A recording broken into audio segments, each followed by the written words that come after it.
अतिवृष्टी आणि बदलत्या हवामानाचा परिणाम कडेगाव परिसरात उसाला वेळेआधीच तुरा. यंदाच्या हंगामात झालेली अतिवृष्टी, वाढलेली आर्द्रता आणि तापमानातील चढ-उतार यांचा थेट परिणाम Sonhira, Kranti, Udgir, Krishna, Sahyadri, Omkar sugar, green power, Vardhan, Shivneri या कारखान्याच्या कार्यक्षेत्रातील ऊस पिकावर झाला असून अनेक ठिकाणी उसाला अपेक्षेपेक्षा लवकर तुरा येण्याचं प्रमाण लक्षणीयरित्या वाढले.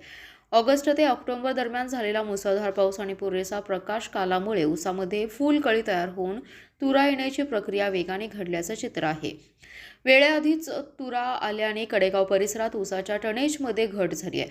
तुरा येणे ही नैसर्गिक आणि शास्त्रीय प्रक्रिया असली तरी जातीचे गुणधर्म, हवामान, जमिनीचा प्रकार, नत्राचे प्रमाण आणि प्रकाशकाल यांचा त्यावर मोठा प्रभाव असतो. काही ऊस जातींना लवकर तर काहींना उशिरा तुरा येतो. विशेषतः सलग आर्द्रता, ढगाळ वातावरणानंतर मिळणारा प्रकाश आणि अतिवृष्टीमुळे तुरा येण्याची शक्यता अधिक असते. आडसाली लागवडीच्या ऊसाला ऑगस्ट ते सप्टेंबरमध्ये अनुकूल हवामान मिळाल्यास त्याच वर्षी नोव्हेंबर-डिसेंबरमध्ये तुरा येऊ शकतो. खोडवा ऊसामध्ये तुऱ्याचं प्रमाण तुलनेने जास्त आढळून येत आहे. तुरा आल्यानंतर ऊसाच्या काड्यांची वाढ थांबते, पाणी अरुंद होतात आणि वनस्पतीची ऊर्जा तुऱ्याच्या वाढीकडे वळते. सुरुवातीला रसाची शुद्धता वाढत असली तरी पुढील काळात त्याचा ऊस उतारावर नकारात्मक परिणाम होतो. तुरा आलेला ऊस 1.5 ते 2 महिने शेतात उभा राहिल्यास पोकळपणा, पांगशा फुटणे आणि दशी पडणे यांसारख्या समस्या वाढतात. साखरेचं विघटन वाढल्याने साखर उतारात घट होते, तर तंतुमय पदार्थ वाढल्यामुळे रस काढ्यात 18 ते 20% घट होण्याची शक्यता तज्ज्ञ व्यक्त करतात.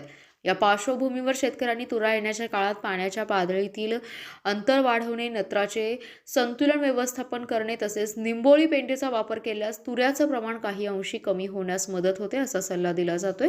कडेगाव परिसरात वाढलेले तुऱ्याचं प्रमाण लक्षात घेता परिसरातील सोनहिरा, क्रांती कारखान्यांकडून शेतकऱ्यांना वेळोवेळी मार्गदर्शन केलं जात असून ऊस विकास विभाग या परिस्थितीवर बारकाईने लक्ष ठेवू नये अशी माहिती सोनहिऱ्याचे ऊस विकास अधिकारी प्रवीण कांबळे यांनी दिली आहे. Special report, power Marathi news.